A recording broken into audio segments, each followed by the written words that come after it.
Hello students, আজকে আমি তোমাদের ক্লাস 8-এর প্রথম চ্যাপ্টার দ্য উইন্ড ক্যাপ থেকে পড়াবো। প্রথম লেসনটা শেষ করার চেষ্টা করব, দেখি কতটা কি করা যায়। ঠিক আছে, চলো।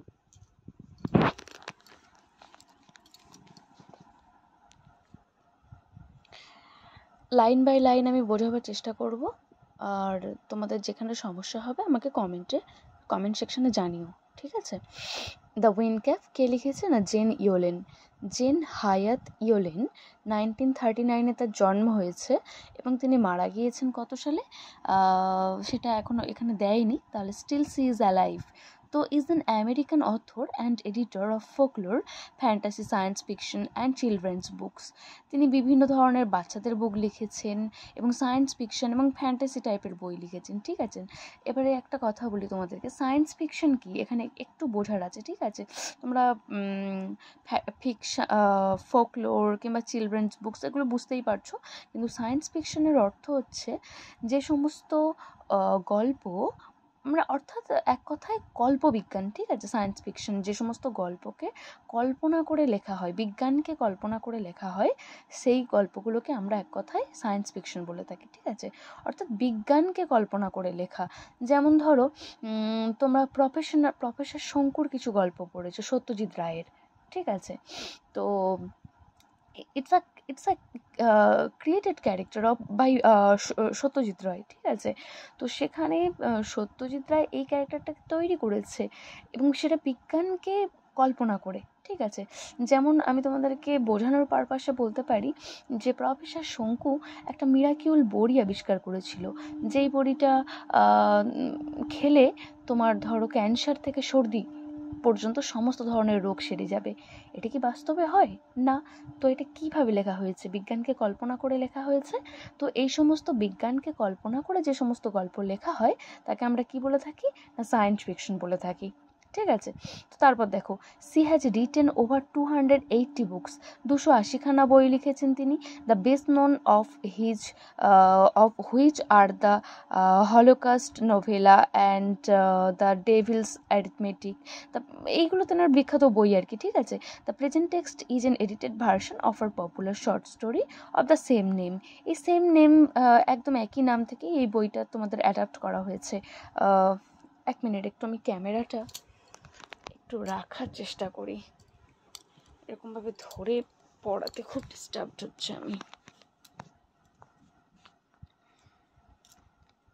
আচ্ছা, তারপরে দেখো, এখানে দুটো প্রশ্ন দিয়েছে তোমাদের জন্য, তোমাদের বোঝার সুবিধার্থে এই প্রশ্নগুলো দেওয়া হয় আর কি চ্যাপ্টারের শুরুতে, ঠিক আছে। দেখো, do you think living on a ship on the sea is more enjoyable than living any land? তোমরা কি মনে করো যে শিপে বেশি থাকাটা, বা শিপে বা শীতে বা একটা জাহাজে বাস করা সমুদ্রের মধ্যে বেশি আনন্দদায়ক ডাঙায় বাস করার থেকে? এটা কি তোমরা মনে করো? এটা প্রশ্ন করেছে তোমাদেরকে, এটা তোমাদের এক্সপিরিয়েন্স শেয়ার করার জন্য। এবং আরেকটা প্রশ্ন করেছে, how do you think our lives would change if we have magic power to control the weather? এবং আরেকটা প্রশ্ন করা হয়েছে যে তুমি কি মনে করো যে আমাদের জীবনটা কেমন হতো যদি আমাদের হাতে কোনো ম্যাজিক পাওয়ার থাকতো, যে পাওয়ার দিয়ে আমরা ওয়েদারকে চেঞ্জ করতে পারতাম, আবহাওয়াকে চেঞ্জ করতে পারতাম? ভালোই হতো, তাই না? শীতকালে আমরা গরম আনতে পারতাম একটু, আবার গরমকালে একটু শীত আনতে পারতাম, ঠিক আছে। চলো এবার আমরা পাঠ্যে প্রবেশ করব। There was once a lad who wanted to be a sailor, but his mother would not let him go to the sea. একদা সেখানে একজন ল্যাড মিন্স হচ্ছে বালক ছিল, ঠিক আছে, who wanted to be a sailor, যে কিনা নাবিক হতে চাইতো। But his mother would not let him go to the sea, কিন্তু তার মা কখনোই চাইতো না সে সমুদ্রে যাক। Child, what do you know of sailing? তার মা বলল যে বাচ্চা, তুমি সেলিং সম্পর্কে কি জানো?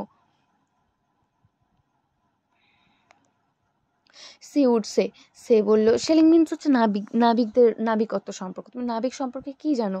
সি উড সে বলল, ইউ আর আ ফার্মার সন, তুমি হলে একজন চাষির ছেলে। You know the turn of the seasons and the smell of the soil, but you do not know the C.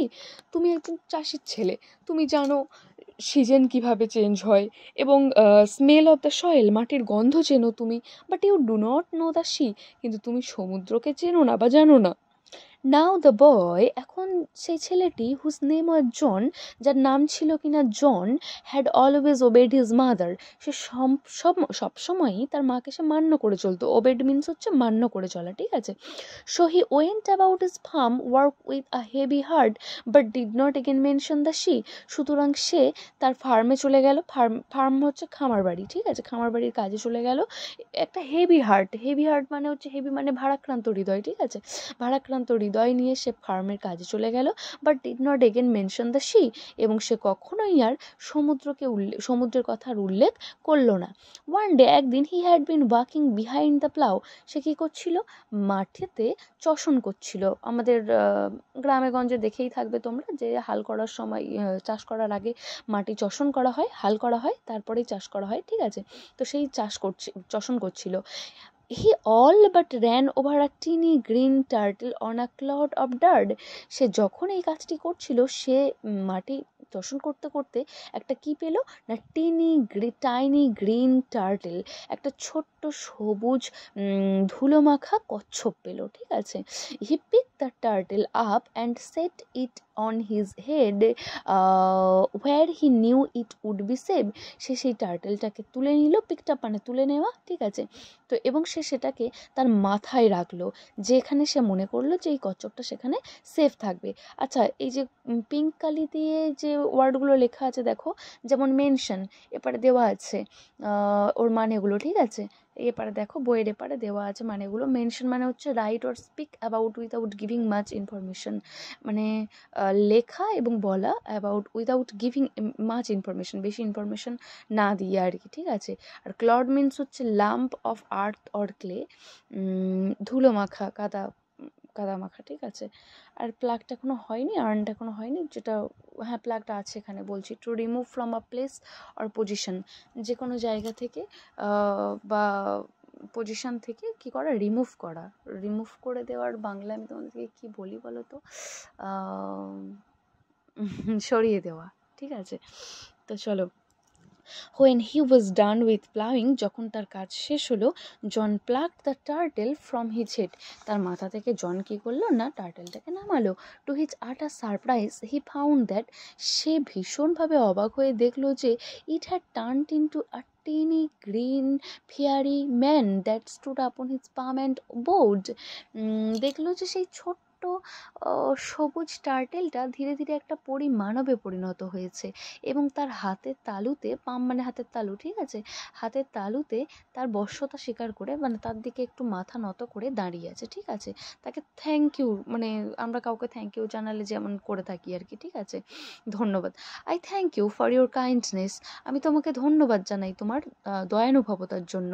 Tell me your heart's desire, আমাকে বলো তোমার হৃদয়ের ইচ্ছে কি, and I will grant it to you for saving my life, এবং আমি এটাকে পূর্ণ করব আমার জীবনটাকে বাঁচানোর জন্য। Said the fairy, John bowed back but said nothing, John তার বশ্যতা স্বীকার করলো, কিন্তু সে কি করলো না, সে কোনো কিছু উত্তর দিল না, ঠিক আছে, বাট সে মানে নিল না আর কি, তার এই যে মহানুভবতাটা সে নিল না। Although his heart earned to go out to the C, যদিও তার হৃদয়ে, কি আর্ন মিন্স কি, হ্যাড স্ট্রং ডিজিয়ার, ঠিক আছে, মানে তার হৃদয়ের প্রবল আকাঙ্ক্ষা ছিল কোথায়, সমুদ্রে যাওয়ার জন্য। He did not express his wish, কিন্তু তাও সে তার ইচ্ছে প্রকাশ করলো না। The green fairy man could read a heart easily, so he said, ছোট্ট পরিমাণবটি, সবুজ পরিমাণবটি সে তার হৃদয়ের ইচ্ছে সে পড়ে নিল, এবং সে বলল, I see you wish to go sailing, আমি দেখতে পাচ্ছি তুমি, তোমার ইচ্ছে, তোমার হৃদয়ের ইচ্ছা কোথায় যাওয়ার, না সমুদ্রে যাওয়ার। John's face answered for him, জনের মুখটা তার উত্তর দিয়ে দিল। দেখবে আমরা যখন অনেক কথাই আমাদের মনে মনে থাকে, যেগুলো আমরা মুখ দিয়ে বলতে পারি না, কিন্তু আমাদের চোখ বলে দেয়, এক্সপ্রেশন বলে দেয়, ঠিক আছে। তো সেম এখানে আমরা জনের এক্সপ্রেশন বা জনের মুখ বলে দিই, উত্তরটা বলে দিল, ঠিক আছে।